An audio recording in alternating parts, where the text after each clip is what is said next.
Welcome to the Daily Reminder Network. Let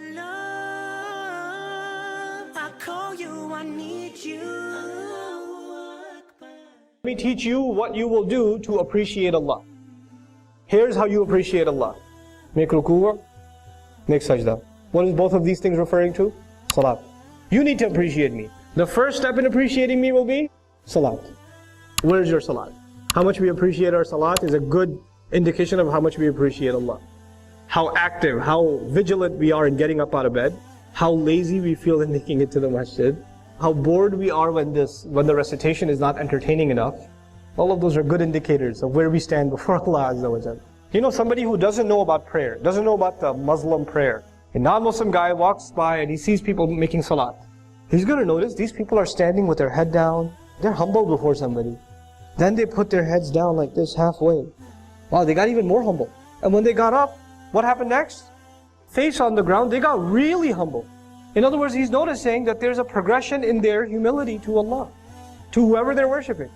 They're getting even more and more and more subservient. This seems like they're appreciating their master, and they appreciated him more, and they appreciated him even more. The progression of salat itself teaches us that we're supposed to evolve, grow in our humility to Allah. So this idea that as the more we serve, the more we're going to become humble. The extreme of humility was wasjudu.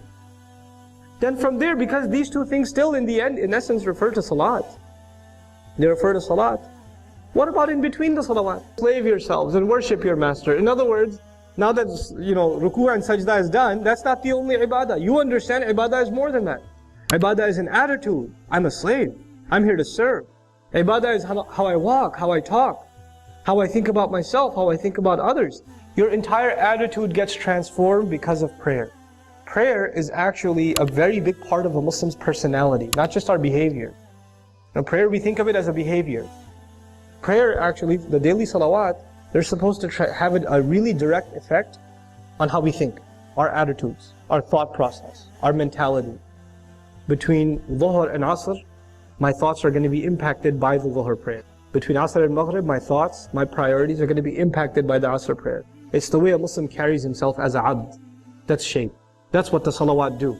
You know how pillars hold a building together? The salawat hold our day together. They hold our day together. In between hours are dictated by what quality of salat we have. Now if the salat itself becomes empty, if the salat becomes just cardiovascular exercise, this becomes a review session for Surah Al-Ikhlas and Surah Al-Kawthar, because you don't have time for anything more. You know? If it just becomes that, you're not going to see a change in your personality. Donate now. Go to www.thedailyreminder.org/donate and stay updated by joining our network's social links.